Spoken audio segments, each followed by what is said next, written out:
Assalamualaikum warahmatullahi wabarakatuh. Saudaraku kaum muslimin muslimat, khususnya pendengar setia radio Suara Gresik yang dimuliakan Allah. Ada satu cerita untuk kita semua agar kita tidak menjadi orang yang takabur, ujub dan lain sebagainya. Pada suatu ketika, seorang tabi'in yang terkenal, Abdullah bin Mubarak, ingin beruzlah, meminta kepada Allah agar Mekah diberi hujan, karena pada waktu itu lama sekali Mekah tidak ada hujan dan masyarakat pada kebingungan. Datanglah beliau ke sebuah goa. Maunya beliau uzlah sendiri, sholat istisqa dan munajat kepada Allah.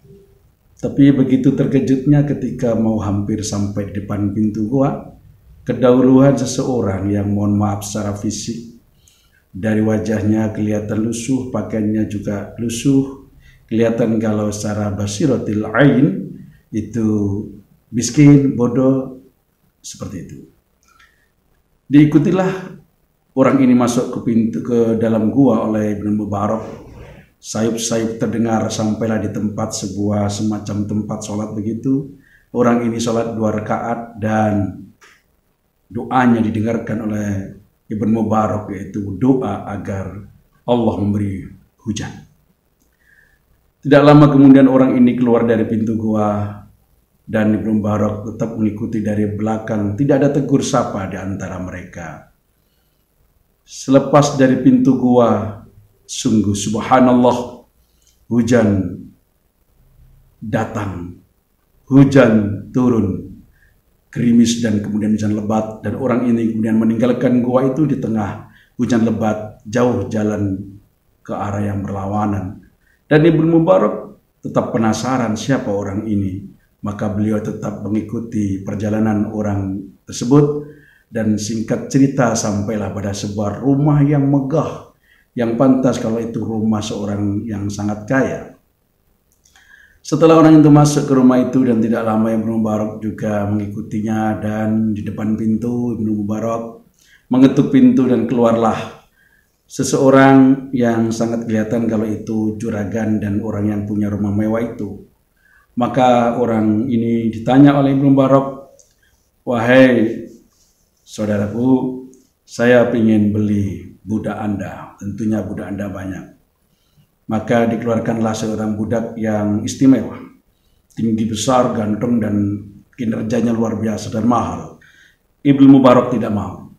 Sampai dikeluarkan lagi budak yang kualitasnya nomor 2, nomor 3, nomor 4, dan seterusnya. Dan sudah habis, orang ini bilang, "Wahai sahabat, sudah tidak ada budak saya, tinggal satu yang saya yakin Anda tidak akan mau. Karena orang ini menurut saya budak yang paling lemah. Gak apa-apa, itu aja yang saya minta, yang saya beli." Dan tidak salah, budak yang dikeluarkan adalah orang yang di gua tadi. Maka orang ini budak dibeli oleh sahabat, oleh Ibnu Mubarak, dan bawalah pulang. Dan sampai di dalam rumah Ibnu Mubarak, orang ini bertanya, "Ibnu Mubarak, mana tempat wudumu?" Ditunjukkan ini. "Mana sandal ini? Mana tempat sholatmu, musolamu ini?" Singkat cerita, orang ini kemudian sholat 2 rakaat, dan di sujud yang terakhirnya Ibnu Mubarak sayup-sayup mendengar orang ini berdoa, "Ya Allah, jika Engkau adalah Maha penyimpan rahasia, dan sekarang rahasiaku telah akan Engkau bongkar, maka cabut nyawa saya." Lama tidak terdengar suara itu. Kemudian di sujud yang terakhir itu lama, Ibnu Mubarak kemudian membangunkan orang ini, dan inna lillahi wa inna ilaihi rajiun. Orang ini meninggal dunia dalam sujudnya dan dirawat oleh Ibnu Mubarak, mulai dari memandikan, mengkafani, kemudian menyolati, mengubur, dibantu hanya sedikit orang, karena yang lain sudah tahu kalau itu adalah budak yang tidak ada harganya. 3 hari setelah meninggal orang ini, budak ini, Ibnu Mubarak diberi mimpi oleh Allah bertemu Rasulullah. Rasulullah bilang, selamat Ibnu Mubarak, kamu telah ditemukan oleh Allah, kekasih Allah dan kekasihku. Beliau adalah waliullah. Ibnu Mubarak kemudian terbangun dan merasa bangga. Subhanallah, hadirin dan seluruh pemirsa radio Suara Kasih yang berbahagia.